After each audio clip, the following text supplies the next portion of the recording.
Hi guys, నేను మీ Rocky bye. ఇది ఎప్పుడు పెట్టారు? జస్ట్ ఇప్పుడే పెట్టాం. ఈ రోజు అయితే మేము కుబేరా మూవీ చూడడానికి వెళ్తున్నాము. మేము గరుడాచర్పల్లిలో వి సినిమా విజయలక్ష్మిలో అయితే బుక్ చేసుకున్నాము టికెట్స్. Very good. నా బ్లెస్సింగ్స్ మీకు ఎప్పుడు ఉంటాయి. నేను ఎక్కువగా action movies, comedy movies and horror movies చూస్తాను.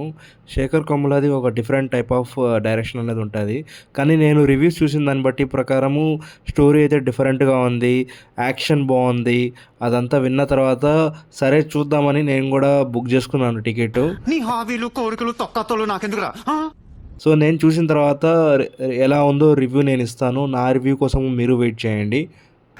Okay okay okay. రివ్యూస్ చూసి చాలామందే వచ్చినట్లున్నారు నాలాగా. పదండి థియేటర్ లోపలికి అయితే వెళ్ళిపోదాము, పోయి చూద్దాము ఎలా ఉంటుందో మూవీ.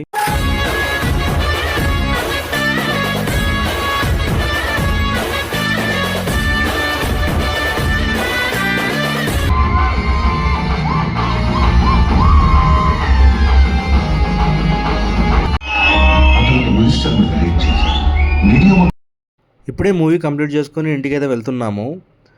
ఇప్పుడు మూవీ రివ్యూ విషయానికి వస్తే చెప్పు, ఏదో ఏదో ఒకటి చెప్పు.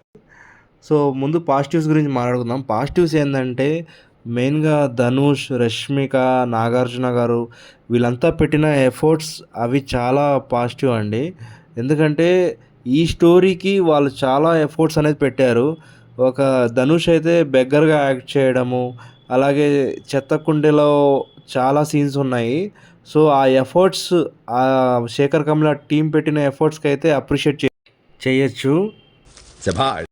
కానీ ఈ స్టోరీకి ఇంత పెద్ద స్టార్ క్యాస్ట్ అయితే అవసరం లేదు. ఇంకా శేఖర్ కమ్ల మూవీస్ ఎవరికైతే నచ్చుతుందో వాళ్ళకైతే బాగా నచ్చుతుంది ఈ మూవీ. సో నాలాంటి యాక్షన్ మూవీసు, కామెడీ మూవీసు చూసే వాళ్ళకైతే అంత నచ్చదు. ఇంకా మూవీ అయితే స్లోగా పోతూ ఉంటుంది. సో నెగిటివ్స్ విషయానికి వస్తే సినిమా స్టోరీ అనేది మీకు స్టార్టింగ్లోనే తెలిసిపోతుంది. ఫస్ట్ 1 అవర్ అయితే చాలా బాగుంది. 1 అవర్ తర్వాత ఇంకెప్పుడెప్పుడు అయిపోతుందా అనిపించింది. ఎందుకంటే 3 అవర్స్ సినిమా. ఎడిటింగ్లో లేపేయాల్సిన సీన్లు చాలా ఉన్నాయి, కానీ అవన్నీ అట్లే కంటిన్యూ చేశారు. అది తీసేసినా కూడా 1/2 అవర్ సినిమా అనేది వెళ్ళిపోతుంది. పాన్ ఇండియా రేంజ్ మూవీ అయితే కాదు. చాలామంది ఆడియన్స్ కష్టాలన్నీ కొద్దిగా మర్చిపోవాలని ఎంటర్టైన్మెంట్ కోసం మూవీస్కి అయితే వెళ్తుంటారు. కానీ ఈ మూవీకి వెళ్తే మన కష్టాలు పక్కన పెట్టేసి వాళ్ళ కష్టాల గురించి బాధపడాల్సి వస్తుంది. అంత కష్టాలు ఉన్నాయి ధనుష్కి, రష్మికకి, నాగార్జునకి. ఇంకోటి ఏంటంటే ఈ మధ్యలో నన్ను ఏ చెత్త బండి చూసినా కూడా, ఏ కుప్పతొట్టి చూసినా కూడా నాకు కుబేరా సినిమానే గుర్తొస్తూ ఉంది. సో అలా ఉందన్నమాట మూవీ.